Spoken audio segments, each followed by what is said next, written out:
Assalamualaikum warahmatullahi wabarakatuh. Alhamdulillahirabbil alamin. Allahumma shalli ala sayidina Muhammad wa ala ali sayidina Muhammad.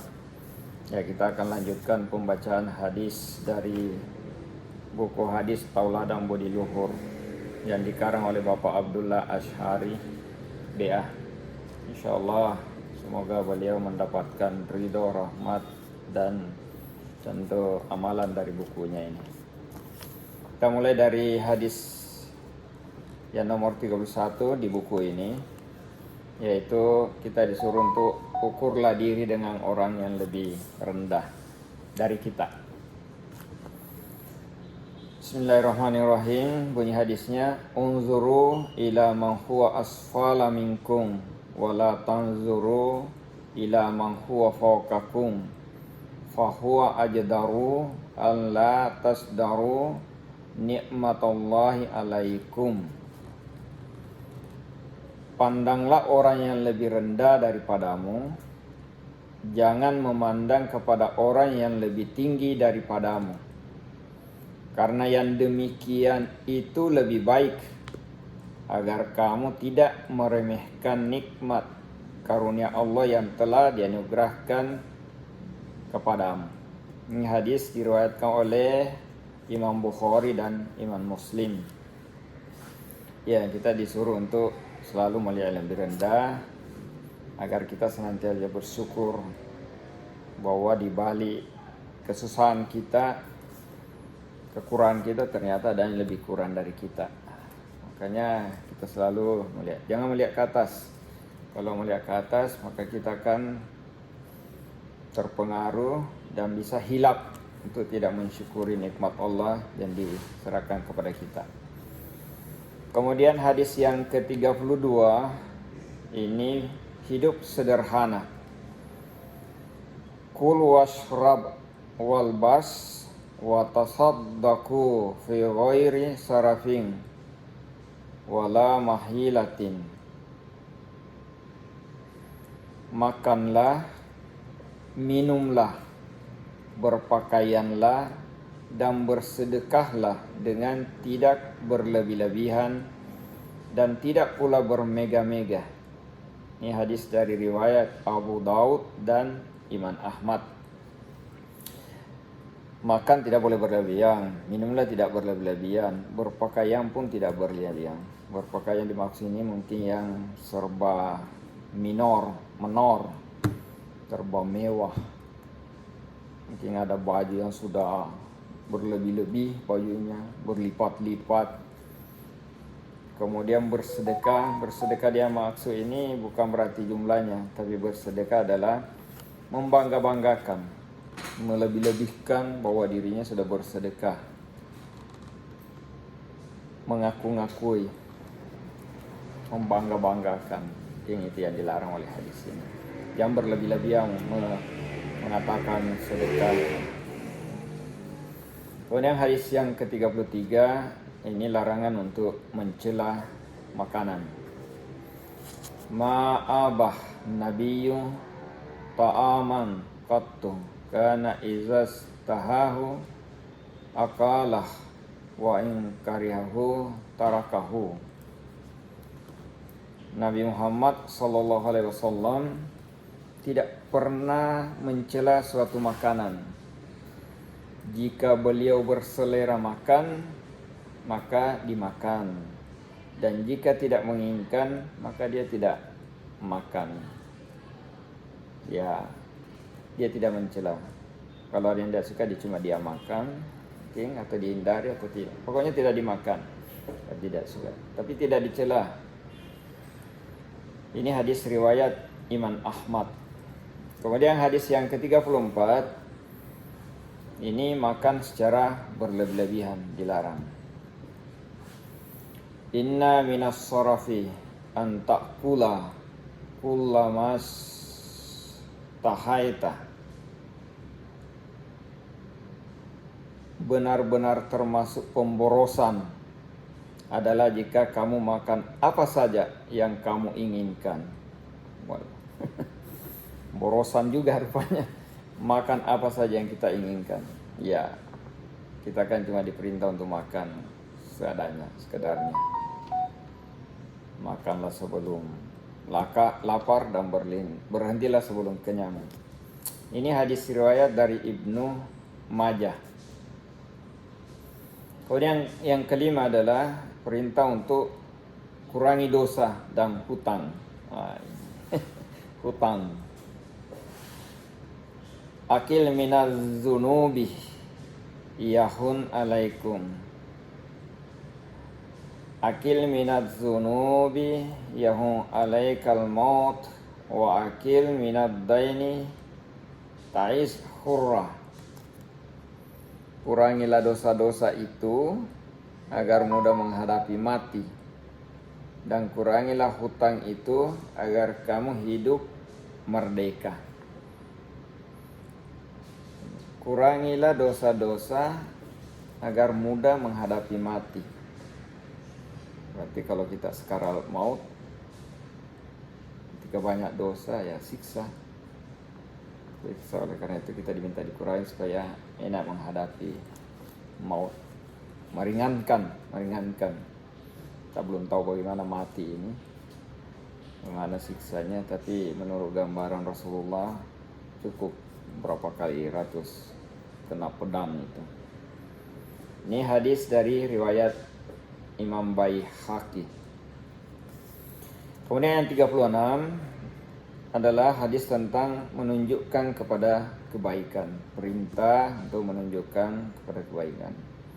Man dallah ala khairi falahu mislu ajri fa'ilihi. Barang siapa menunjukkan pada kebaikan, maka orang itu memperoleh pahala sama seperti orang yang mengerjakan kebaikan itu. Masya Allah, luar biasa ya. Maka cukup menunjukkan saja perbuatan baik, menunjukkan huruf Al-Quran, apalagi menunjukkan cara bersedekah, menunjukkan cara membantu orang, bagaimana keluar dari kesulitan. Ketika orang keluar kesulitan, maka kita juga dihitung pahala sama keluar dari kesulitan. Ketika kita menunjukkan cara membaca basmalah, ketika orang itu membaca basmalah, maka amal yang dia peroleh sama dengan pahala yang kita peroleh. Kita juga ikut mendapatkan pahala yang sama. Luar biasa. Ini hadis dari riwayat Imam Muslim. Kemudian yang ketujuh, menyembunyikan ilmu. Wah. Man su'ila an ilmi fakata mahu uljima yawmal qiyamati bilijamin minnar. Barang siapa ditanya tentang suatu ilmu lalu disembunyikannya, maka orang itu di hari kiamat kelak akan dikekang dengan kekang api neraka. Astagfirullah. Hadis riwayat Abu Daud. Jadi pelit ilmu. Jadi yang pintar berdagang, ajarkanlah berdagang. Yang pintar hadis, ajarkanlah hadis. Yang punya buku tentang hadis, bacakanlah hadis itu, sampaikan. Insyaallah sebagaimana ini niatnya yang begitu, menyampaikan hadis ini. Supaya ada teman-teman yang tidak hobi membaca tapi suka mendengar, insyaallah mudah-mudahan ada guna ini bukunya. Insyaallah banyak akan mendengarkannya, ya Allah. Jadikanlah orang-orang mendengar ini, walaupun dari mulut saya yang tidak sempurna, insyaallah. Ini hadis ini diriwayatkan oleh Imam Muslim dari Abu Daud yang menyembunyikan ilmu. Jadi tidak boleh menyembunyikan ilmu. Kalau ada ilmu, ajarkanlah kepada orang lain. Hadis yang ke-38 adalah orang yang paling menyesal di hari kiamat.